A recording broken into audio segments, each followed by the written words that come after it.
تمام تعریفیں اللہ کے لیے ہیں، وہی حق کو غلبہ دینے والا اور عالی شان بنانے والا ہے، وہ باطل کو رسوا کرنے والا ہے۔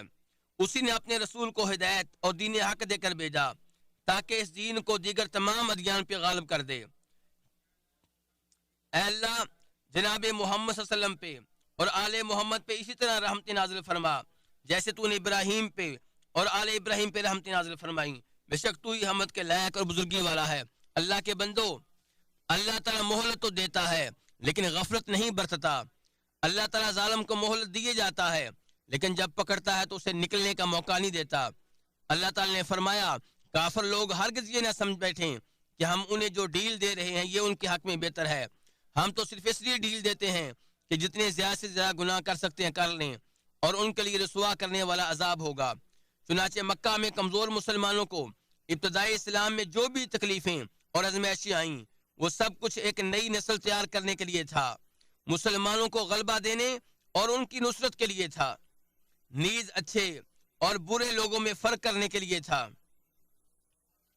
اور یہ ایک مختصر سا دورانیہ تھا کہ جس کے بعد اللہ تعالیٰ نے ان مظلوم و مقہور لوگوں پہ احسان فرمایا جو نہایت کمزور شمار ہوتے تھے، انہیں حکمرانی دی اور انہیں زمین کا وارث بنایا اور زمین کا کنٹرول انہی کو دے دیا۔ پھر شرک و کفر کے سرغنے انہی مسلمانوں کے اسلحہ سے اور اپنے ذات کردہ غلاموں کے ہاتھوں سے ذبح ہونے لگے، جیسے کہ بلال اور امیہ کا واقعہ ہے، ابن مسعود اور ابو جہل کا معاملہ ہے۔ اسی طرح مسلمانوں کے کلیجے ٹھنڈے ہوتے رہے اور وہ اپنے بدلے چکاتے رہے، اور یہ حقیقت ہے کہ اللہ تعالیٰ ضرور بضرور ان کی مدد کرتا ہے جو اللہ کی نصرت کرتے ہیں، بے شک اللہ انتہائی طاقتور و غالب ہے۔ اللہ کے بندو، اللہ تعالیٰ کے ہاں فضیلت اور مقام کا معیار عمل ہے، نسب یا عہدہ یا مال و جا نہیں ہے۔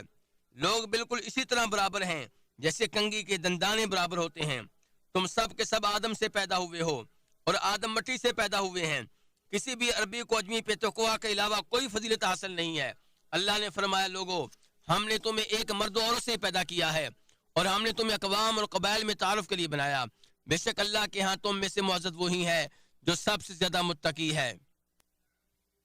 تجھے عمر دینے والے کی قسم، انسان دین کے بنا کچھ نہیں، اس لیے نسب پہ تقیہ کر کے تقویٰ مت چھوڑ دینا، کیونکہ اسلام نے سلمان فارسی کو تقویٰ کی بنا پر ہی بلند فرمایا اور سکھ نے بلند نسب والے ابو لہب کو گرا دیا۔ کتنے ہی ایسے غیر معروف متقی لوگ ہیں جن کی کوئی پرواہ نہیں کرتا، انہیں دروازوں سے دھتکار دی جاتا ہے، حالانکہ اللہ اور ان کے درمیان کوئی پردہ نہیں ہوتا۔ اگر وہ اللہ پہ قسم ڈال دیں تو اللہ ان کی قسم پوری فرماتا ہے۔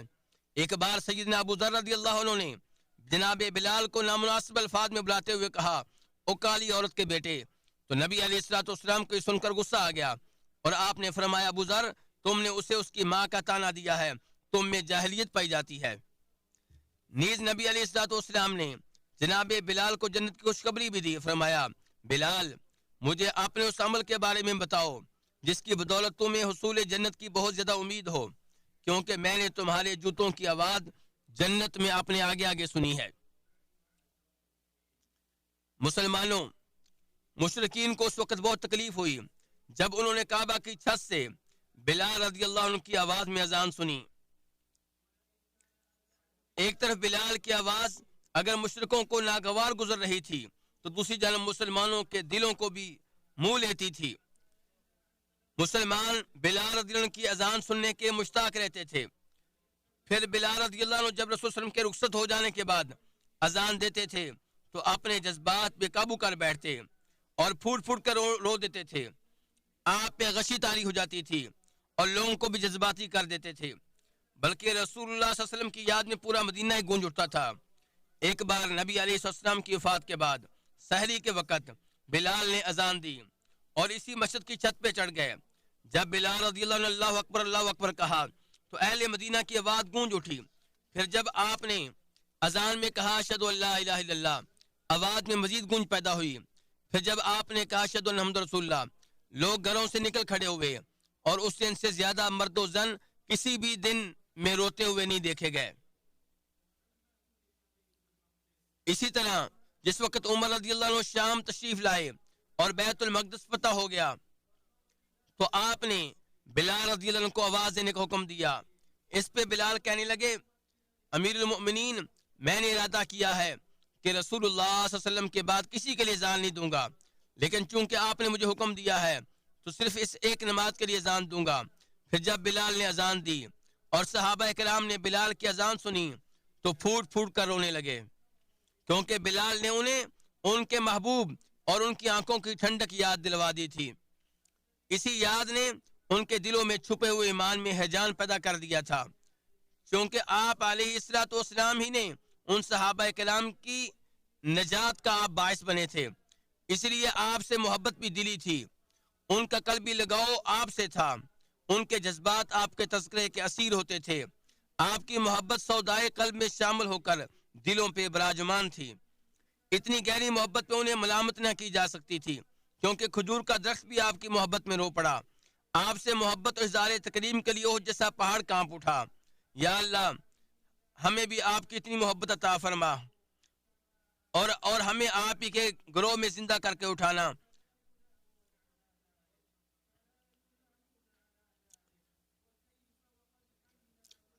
اس محبت پہ صحابہ کرام قابل ملامت نہیں ہیں، کیونکہ کھجور کا درخت بھی آپ کی محبت میں رو پڑا تھا۔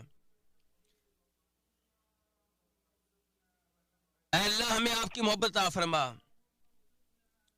اے اللہ ہمیں آپ کی محبت عطا فرما اور آپ کی سنت کی پیروی کی توفیق عنایت فرما اور آپ کے گروہ میں زندہ کر کے اٹھانا اور ہمیں آپ کی شفاعت نصیب فرمانا۔ اے مسلمانوں، صبر آسودگی کی کنجی ہے۔ جنت کو ناگوار چیزوں سے گھیر دیا گیا ہے، جبکہ جہنم کو اچھی لگنے والی چیزوں سے گھیر دیا گیا ہے۔ اسلام کی فتح بالکل قریب ہے۔ اللہ تعالیٰ اپنے دین کی ضرور مدد فرمائے گا، جیسے اللہ نے مکہ میں کمزور لوگوں کی مدد فرمائی تھی، جس طرح فتح مکہ سے پہلے اور بعد میں اپنے اولیاء کی مدد فرمائی، مسلمانوں کی مدد فرمائے گا۔ اللہ نے فرمایا اور اس دن مومن خوش ہو جائیں گے۔ اللہ کی مدد سے وہ مدد کرتا ہے جس کی چاہتا ہے، وہ سب پہ غالب نہایت رحم والا ہے۔ اللہ اسلام مسلمانوں کی عزت دے، اللہ اسلام مسلمانوں کی عزت دے۔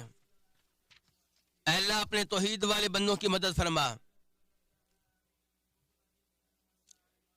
اللہ اس ملک کو اور تمام مسلمان ممالک کو خوشحال اور امن والا بنا دے۔ اللہ ہمارے ملک کو فتنوں سے محفوظ فرما۔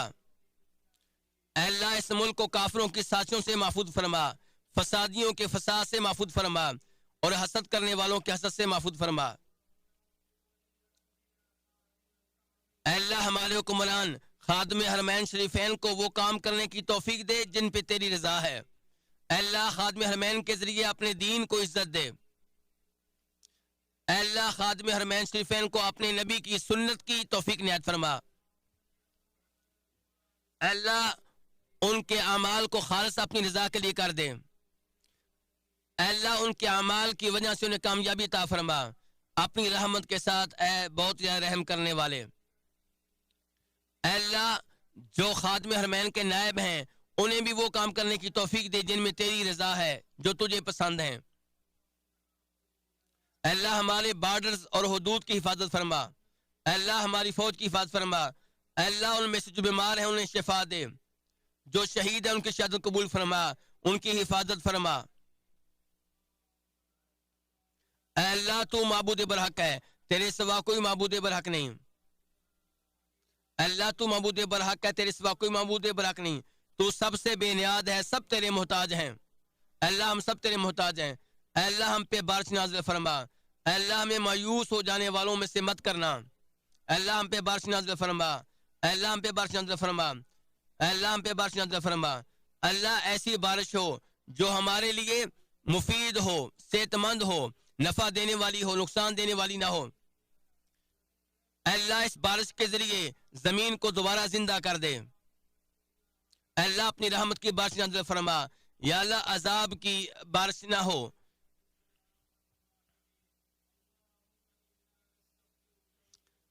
اے اللہ ہم تجھ سے اپنے گناہوں کی معافی مانگتے ہیں، یقیناً تو بہت معاف کرنے والا ہے۔ اے اللہ ہم تجھ سے اپنے گناہوں کی معافی مانگتے ہیں، تو بہت معاف کرنے والا ہے۔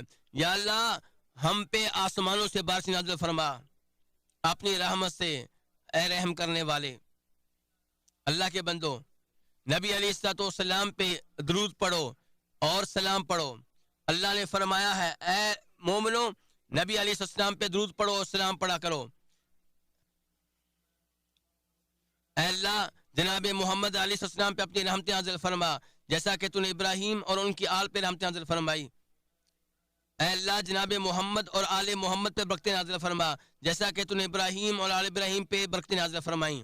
بے شک تو قابل تعریف بزرگی والا ہے۔ اے اللہ خلفائے راشدین سے راضی ہو جا، ابو بکر سے، عمر سے، عثمان سے، علی سے اور تمام صحابہ کرام سے راضی ہو جا۔